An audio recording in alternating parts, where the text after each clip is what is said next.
اگر عقیدے کو مضبوط کرنا ہے تو عقل کو مضبوط کرنا ہوگا، اگر عقل کو مضبوط کرنا ہے تو علم کا سہارا لینا پڑے گا، اگر علم کو مضبوط کرنا ہے تو انسان کے وجود میں عمل کا ہونا بھی بہت ضروری ہے۔ آج کہتے ہیں مولانا فلاں جوان نماز نہیں پڑھتا، فلاں روزہ نہیں رکھتا، فلاں واجبات پہ عمل نہیں کرتا، فلاں خمس نہیں دیتا، اس کو سمجھائیے، دعا پڑھ کے دیجئے، بچہ ٹھیک ہو جائے۔ یہ دین ایسا نہیں ہے کہ میں نے ایک دعا پڑھ کے دی اور پھونک مار دی کل وہ نمازی بن گیا۔ ایسا ہوتا تو خدا ہی پھونک مار دیتا، سارے نمازی بن جاتے۔ یہاں پھونک سے نہیں، یہاں عقل سے نمازی بننا ہے۔ جب عقل مضبوط کرو گے تو عقیدہ مضبوط ہوگا۔ اللہ کو عقل سے مانو۔ ایک جملہ میں نے کہا تھا، تسلیم، جب تک اسے تسلیم نہیں کرو گے، مان تو سب رہے ہیں، تسلیم نہیں کیا کسی نے۔ مولا علی کو سب مان رہے ہیں، تسلیم نہیں کیا۔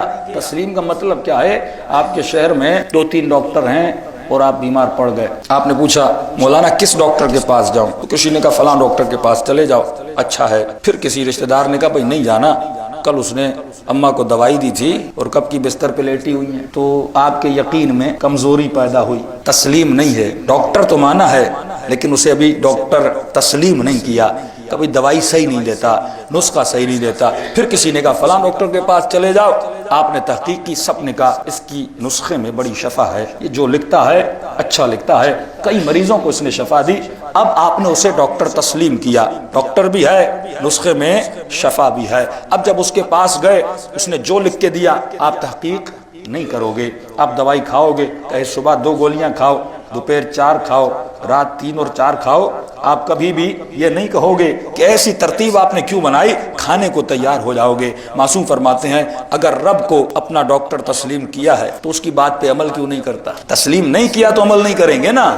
لیکن اگر کہہ دے صبح 2 رکعت نماز پڑھنی ہے، اگر اسے تسلیم کیا ہے اور وہ کہتا ہے کہ پڑھو گے تو جنت ملے گی، پڑھو گے تو نور ملے گا، پڑھو گے تو بقا ملے گی، اب وہ عمل نہیں کرے گا جس نے خدا کو رب تسلیم نہیں کیا۔ تسلیم یعنی پہلے مان لو کہ وہ ہے۔ کہ مولانا فلاں مجتہدین کی، میں نے کہا جب مجتہدین کو تسلیم ہی نہیں کیا یہ بات کہاں مانے گا؟ آپ یہاں فتوا کرتے ہیں، اس نے مجتہد کو ہی نہیں مانا۔ پہلے عقلی طور پر اس کو تسلیم کرواؤ، جب یہ تسلیم کر دے گا پھر اطاعت میں آئے گا۔ جب بندگان خدا نے خدا کوئی تسلیم نہیں کیا، کہتے ہیں مولانا مؤذن اذان دے رہا ہے، میں نے کہا مؤذن پیغام آور ہے، یہ جو آواز آتی ہے حیا علی الصلاۃ، یہ کون کہتا ہے؟ یہ خدا کہتا ہے۔ کون بلا رہا ہے؟ مؤذن نہیں بلا رہا، خدا بلا رہا ہے، آؤ نماز کے پاس، حیا علی الفلاح، آؤ کامیابی کے پاس، حیا علی خیر العمل، ایک ایسے عمل کے قریب آؤ جو ہر عمل سے خیر ہے، بہتر ہے، اب کچھ بھی ہو، معصوم کا فرمان ہے خیر العمل ہے، وہاں پہ باپ ہو، وہاں پہ ماں ہو، وہاں پہ کچھ بھی ہو، یہ عمل ہر عمل سے خیر ہے۔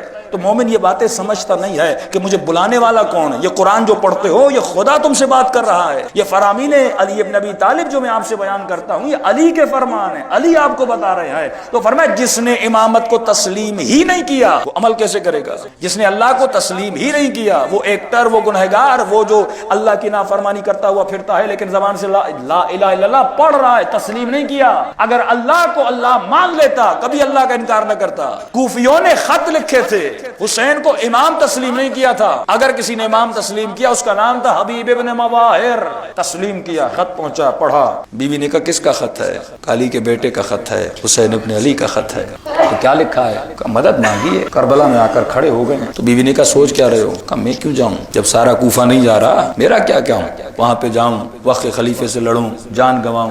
بیوی ہے لیکن شک ہے کہ بیوی مقام تسلیم پر ہے کہ نہیں۔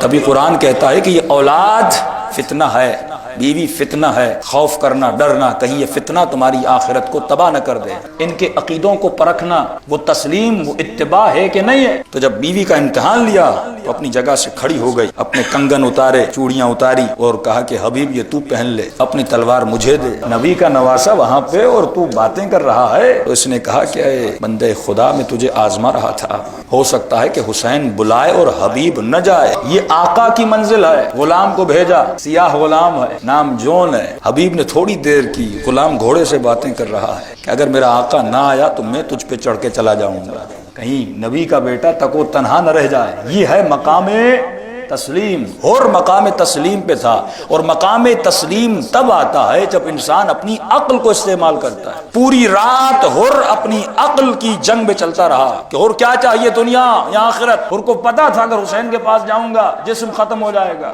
حر کو پتا تھا اگر حسین کے پاس جاؤں گا وجود تباہ ہو جائے گا، مر جاؤں گا، بیٹا مر جائے گا، بھائی مر جائے گا، غلام مر جائے گا، لیکن حر سوچتا رہے، حر 50 سال زندگی گزار دی، باقی 30 سال بھی گزار دو گے، لیکن آخرت میں نبی کو جواب کیا دو گے؟ فنا اور بقا، یہاں پہ کتنی بھی زندگی ملے، 100 سال 150 سال، آخر تو مرنا ہے، ابدی زندگی وہ ہے۔ حر کا یقین تھا اس زندگی پر کہ کوئی ایسی حیات ہے، یزید کا یقین نہیں تھا اس زندگی پر۔ آج انگریز عیسیٰ کو مان رہے ہیں لیکن یقین نہیں ہے اس زندگی پر۔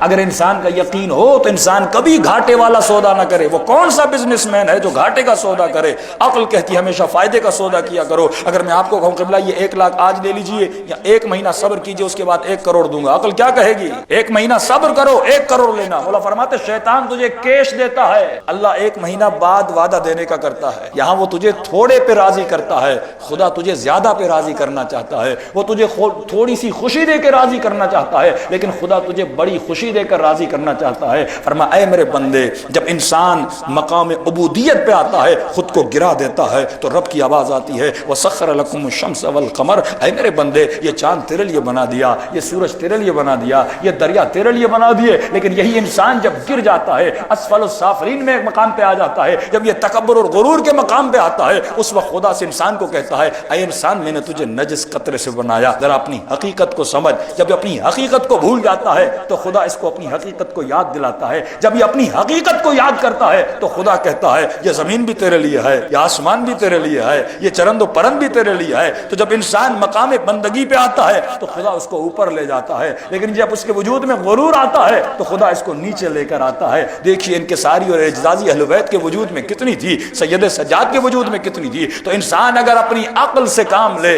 اور اپنی عبادات کو انجام دے، اپنے عقیدے کو بنائے، اللہ کو ماننا ہے تو عقل کے ذریعے سے، علی ابن ابی طالب کو ماننا ہے تو عقل کے ذریعے سے، اپنی عزاداری کرنی ہے تو عقل کے ذریعے سے، جس میں عقل ہوگی اس میں فنا نہیں ہے، اس میں بقا ہی بقا ہے۔